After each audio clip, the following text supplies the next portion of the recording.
Coucou tout le monde, comment allez-vous? Alors cette vidéo pour vous donner quelques nouvelles de Trishur dans le Kerala en Inde et vous transmettre des messages, des réflexions. Je vais vous parler un petit peu de mon quotidien et des messages que j'ai reçus aujourd'hui pour peut-être nourrir votre réflexion aussi. Alors aujourd'hui je suis allée manger à Women Food Court qui est mon restaurant préféré à Trishur qui est à côté de l'hôtel. J'y vais tous les jours en fait.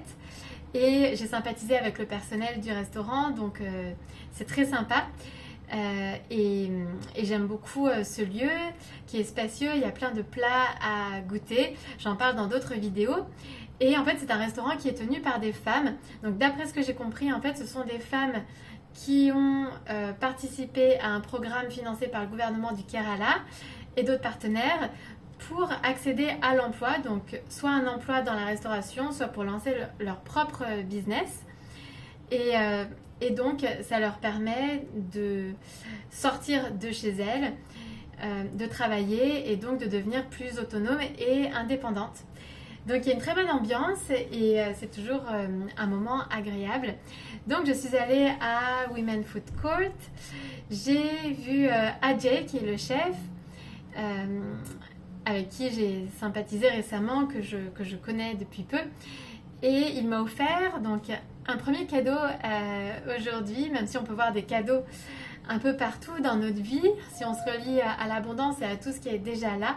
Mais voilà, j'aime bien aussi remarquer les cadeaux qu'on m'offre au quotidien parce que ça permet justement ça permet de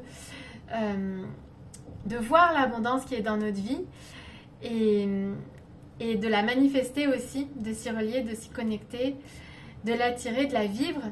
Donc il m'a offert un jus de honey berry. Donc c'est un mélange de miel et de gooseberry. Donc je crois que gooseberry c'est une sorte de groseille. On me l'a déjà fait goûter ici, c'est apparemment très connu. Et c'est un peu amer, acide. Je crois que c'est... Est-ce que c'est acide le mot ? En tout cas, je la mangerai pas comme ça, mais là en jus, ça passait bien, surtout avec le miel qui compensait. Donc Ajay m'a offert ce jus et donc voilà, c'était très rafraîchissant, ça fait du bien parce qu'ici il fait 40 degrés et il fait vraiment très chaud, c'est l'été. Bon, au Kerala il fait chaud tout le temps, mais là particulièrement, donc c'est avant la saison des pluies. Donc en fait le meilleur moment pour venir au Kerala, c'est de novembre, donc novembre, décembre, janvier, peut-être février, mais ensuite il fait très chaud. Février, mars, avril, mai, il fait très chaud. D'ailleurs, ce sont les grandes vacances aussi en ce moment pour les enfants, ils ont 2 mois de vacances. Donc, voilà, j'ai discuté avec Ajay et il m'a raconté une histoire, donc une histoire de sagesse que vous connaissez peut-être qui s'appelle La poupée salée. Je vais vous la lire, j'ai trouvé ça intéressant. Alors, en fait, j'ai trouvé 2 versions sur internet, une version française, une version anglaise. Je trouve que la version anglaise est un peu plus détaillée et plus parlante, mais là, je vais vous lire la version française. Voilà, bon, c'est très court, hein. Mais je trouve ça intéressant parce que ça parle de l'énergie de vie. Et comment se relier à l'énergie de vie, qu'est-ce que c'est et quelle relation on peut avoir donc avec cette énergie, finalement cette énergie qui nous anime et qui est partout, en fait on baigne dans cette énergie de vie et justement c'est ce dont il est question dans cette histoire. Alors, une poupée de sel parcourut des milliers de kilomètres sur la terre ferme pour parvenir finalement jusqu'à la mer. Elle était fascinée par cette étrange masse en mouvement, absolument différente de tout ce qu'elle avait vu jusque-là. « Qui es-tu » demanda la poupée de sel à la mer. La mer sourit et répondit « Entre dans mon eau, tu verras. » Alors la poupée entra en pataugeant dans la mer. Plus elle avançait, plus elle se dissolvait, jusqu'à ce qu'il ne resta plus qu'une toute petite partie d'elle-même. Avant que cette dernière petite partie ne se dissolve, la poupée s'exclama, tout émerveillée. « Maintenant, je sais qui je suis. » Donc j'ai trouvé ça vraiment beau. Parce qu'en fait, c'est ça, c'est cette fusion qu'on peut peut-être ressentir à certains moments entre nous et la vie, puisque finalement on baigne dans cette énergie de vie, on se sent, on se croit séparé de tout, alors qu'en fait on est unis à tout ce qui est, et on s'en rend compte parfois. Je crois parfois quand on vit des synchronicités, on voit bien qu'il y a des connexions qui se font entre tout, enfin entre tout ce qui existe. En fait, il y a des connexions qui sont invisibles mais bien réelles, et on s'en rend compte justement à certains moments. Donc les synchronicités, ces coïncidences, et on comprend en fait qu'il n'y a pas de hasard et qu'on est tous reliés les uns aux autres. Non seulement on est reliés à tous les humains, enfin on est tous reliés les uns aux autres en tant qu'humains, mais aussi à tout ce qui est, à la nature et à toute l'énergie de vie en fait. Et donc j'ai aimé cette histoire parce que ça parle exactement de ça, c'est-à-dire que la poupée au départ se voit séparée de la mère et ne comprend pas ce que c'est, et finalement elle goûte en fait à la mère et elle comprend que la mère c'est elle-même, et c'est une belle histoire. Et c'est vrai qu'on peut vivre comme ça des expériences qui nous le montrent et qui nous permettent de le ressentir à certains moments et d'être beaucoup plus dans l'unité au lieu d'être dans la séparation. J'ai vécu ça à Tenerife. En tout cas, j'ai vécu quelques expériences comme ça qui m'ont permis de voir en fait que j'étais aussi connectée, qu'on est connecté à tous les éléments. Et là aussi, on peut parler de coïncidence, mais évidemment, les coïncidences n'existent pas, le hasard n'existe pas, donc tout est relié. Et donc voilà, donc cette petite histoire à Tenerife. Donc j'ai passé 2 mois à Tenerife en 2021, j'ai passé 2 mois et demi dans le sud de l'île. Et en août, en fait, je suis partie à Malaga. Et en fait, le jour où je devais partir, le matin, ou le midi plutôt, je suis allée à la plage avec mon colocataire. Et donc, on était sur le sable, et évidemment, on profitait, on était allé se baigner, et c'était un peu difficile de partir. Et donc, je regardais l'heure, je savais qu'on ne pouvait pas s'attarder très longtemps, puisque j'avais un vol à prendre. Avant ça, on devait manger, et puis je devais ensuite prendre le bus. Et donc on était sur la plage et je savais que l'heure approchait et qu'on devait bientôt partir et rentrer à l'appartement. Mais malgré tout, en fait, on traînait. Mais voilà, je lui disais, bon bah dans 5 minutes on y va, dans 10 minutes on y va. Enfin voilà, on traînaillait un peu. Et on hésitait un peu pour partir parce qu'évidemment on profitait. Et au moment en fait où j'ai senti que bon, il fallait quand même y aller, en fait il y a une vague qui est arrivée à nous, qui est arrivée en fait sur nous, alors que l'eau n'arrivait pas jusqu'à nous. En fait on était assez loin du bord de l'eau et aucune vague n'était arrivée jusqu'à nous. Mais en fait justement l'eau est arrivée comme pour nous dire bah là il est temps de partir en fait. Et c'est comme si la vague nous avait chassés, nous avait donné le signal en fait de partir, alors que pourtant on était loin du bord et qu'aucune vague n'était arrivée jusqu'à nous jusqu'alors. Et à ce moment-là, je me suis sentie en fait vraiment connectée avec les éléments et avec la mer. Et je me suis dit, mais la mer n'a aucun moyen de savoir que je dois partir maintenant pour manger, prendre le bus et être à l'heure à l'aéroport.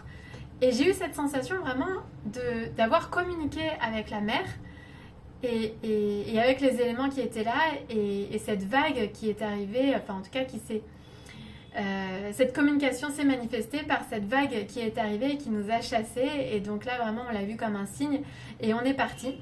On a pris nos affaires, on est parti et voilà, j'ai trouvé ça intéressant. Et c'est vrai que de temps en temps on peut le ressentir si on est observateur et dans le ressenti, on peut observer ça. Ça me l'avait fait une autre fois au Mexique où en fait j'enregistrais une vidéo et bon, ce que je disais était peut-être un peu apparemment n'était pas indispensable, était peut-être un peu négatif. Je sais pas trop, je voulais partager une expérience, mais voilà, bon, c'était une énergie qui était peut-être un peu basse, un peu lourde, c'est vrai. Et il n'y avait pas du tout, donc j'étais à l'extérieur de la maison, il n'y avait pas du tout de vent, et au moment où j'ai commencé à enregistrer la vidéo, en fait le vent s'est levé, et je n'arrivais pas à enregistrer la vidéo parce qu'il y avait trop de bruit, trop de vent. Et je me suis dit que c'était aussi un signe et que c'était peut-être pas la peine de partager cette expérience-là, qui était peut-être reliée à des énergies lourdes, basses, et voilà. Et là aussi, j'ai eu la sensation en fait d'être reliée au vent, comme si le vent me parlait et me disait non, non, ne partage pas en fait cette histoire, c'est pas nécessaire. Et voilà, donc c'est vrai que en fait, on fait partie de la vie, on baigne dans l'énergie de vie et on a tendance à l'oublier parce qu'on se voit séparés. Et cette séparation est une illusion, mais elle est aussi nécessaire pour qu'on puisse vivre notre incarnation terrestre. Mais parfois, je pense que c'est bien de vivre les deux, en fait, de se voir en tant qu'individu et aussi comme un individu qui est relié à l'ensemble. Et ça permet aussi de nourrir la foi, la connexion aux autres, à la vie, au tout, à la nature, et de se sentir soutenu par la vie. Donc c'était voilà l'histoire, donc je vous mets les liens sous la vidéo.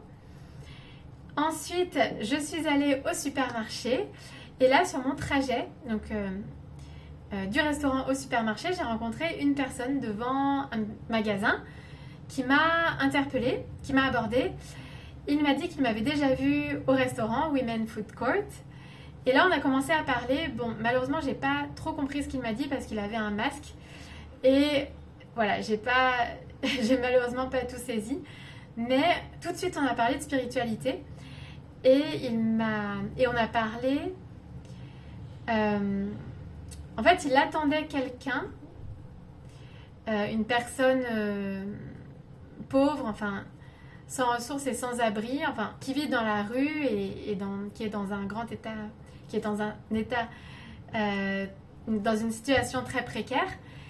Et donc, il m'a dit qu'il attendait cette personne pour lui donner à manger, pour lui donner de l'argent, pour lui donner des choses. Et à ce moment-là, il m'a dit qu'il y avait un dicton, une phrase en indien qui disait que les personnes les plus pauvres sont le visage caché de Dieu. En gros, c'était un peu ça. Donc je redemanderai à d'autres personnes ou à ce monsieur si je le recroise, parce que je ne sais plus exactement quelle est la phrase, mais en gros c'était ça. Et donc c'était important de donner à ces personnes-là et de comprendre une fois de plus donc qu'on n'était pas séparés et qu'en fait en donnant à ces personnes, on se relie aussi aux énergies divines parce qu'on se relie au don, à la générosité, à la bienveillance, à l'altruisme. Et du coup, mine de rien, ces personnes, c'est ce que je pense depuis longtemps, je pense que les personnes qui sont dans la rue, qui demandent de l'argent, qui font la manche comme ça, elles sont là pour que l'on puisse en fait nous connecter à la solidarité, à l'humanisme, en fait à des vertus. Et ces personnes-là, en fait, elles permettent ça parce que dans un monde individualiste, où finalement on se parle assez peu les uns les autres dans les grandes villes, etc. D'ailleurs, parenthèse, c'est pour ça que j'ai créé Parle à ton voisin sur Facebook et sur Instagram, et je vous invite à nous y rejoindre. Donc c'est un groupe Facebook et un compte Instagram, Parle à ton voisin. Et donc, parenthèse fermée, et donc, en fait, je crois que ces personnes, elles permettent de se connecter à notre humanité, à la solidarité, à la bienveillance, au don, à la générosité, à tout ça. Et c'est peut-être pour ça que cette personne m'a dit qu'elles étaient le visage caché de Dieu. Alors je ne sais plus exactement voilà, ce qu'il m'a dit par rapport à ça. Là, c'est comme ça que je l'interprète. Mais j'essaierai d'en savoir plus. Ensuite, je suis allée au supermarché. Donc là, donc une question plus pratique. Je voulais acheter du bicarbonate de soude car j'utilise ça depuis quelques années en déodorant. Donc je ne sais pas si vous avez déjà testé. Donc là, j'ai acheté ce paquet. Et c'est très efficace. Alors il est dit que ça peut peut-être irriter la peau, ça dépend des peaux. Moi, ça ne m'a jamais irrité la peau. C'est naturel, ça coûte rien, ça dure très longtemps.